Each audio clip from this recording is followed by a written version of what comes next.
Bible ధ్యానంలో ఇప్పుడు యోబు గ్రంథము 11వ అధ్యాయము చదువుకుందాము. అప్పుడు నయమాతీయుడైన జోఫరు ఈలాగున ప్రత్యుత్తరమిచ్చెను. ప్రవాహముగా బయలువెళ్ళు మాటలకు ప్రత్యుత్తరము చెప్పవలెను గదా. వదరుబోతు వ్యాజ్యము న్యాయమని ఎంచదగునా? నీ ప్రగల్భములను విని మనుష్యులు మౌనముగా నుండవలెనా? ఎవడును నిన్ను అపహసింపకుండానే నీవు హాస్యము చేయుదువా? నా ఉపదేశము నిర్దోషమనియు, దేవా, నీ దృష్టికి నేను పవిత్రుడననియు నీవనుచున్నావే. దేవుడు నీతో మాటలాడిన మేలు, ఆయనే నీతో వాదించిన మేలు, ఆయనే జ్ఞాన రహస్యములు నీకు తెలియజేసిన మేలు. అప్పుడు జ్ఞానము నీ యోచనకు మించినదని నీవు తెలుసుకొందువు. నీ దోషములో అధిక భాగము దేవుడు మరచిపోయి ఉన్నాడని తెలుసుకొనుము. దేవుని గూఢాంశములను నీవు తెలుసుకొనగలవా? సర్వశక్తుడగు దేవుని గూర్చి నీకు పరిపూర్ణ జ్ఞానము కలుగునా? అది ఆకాశ వీధి అంత ఉన్నతమైనది.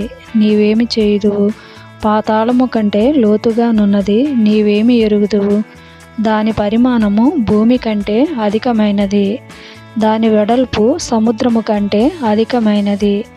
ఆయన సంచారము చేయుచు ఒకని చెరలో వేసి వ్యాజ్యమాడ పిలిచినప్పుడు ఆయన నడ్డగింపగలవాడెవడు?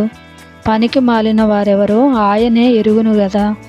పరిశీలన చేయకయే పాపము ఎక్కడ జరుగుచున్నదో ఆయనే తెలుసుకొనును గదా. అయితే అడవి గాడిద పిల్ల నరుడై పుట్టిన నాటికి గాని బుద్ధిహీనుడు వివేకి కాడు.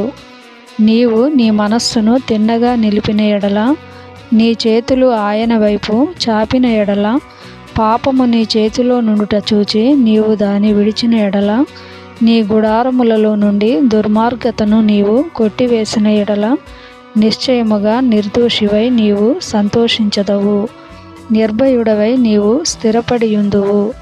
నిశ్చయముగా నీ దుర్దశను నీవు మరచెదవు. దాటిపోయిన పారు నీటిని జ్ఞాపకము చేసుకొనున్నట్లు నీవు దానిని జ్ఞాపకము చేసుకొనెదవు.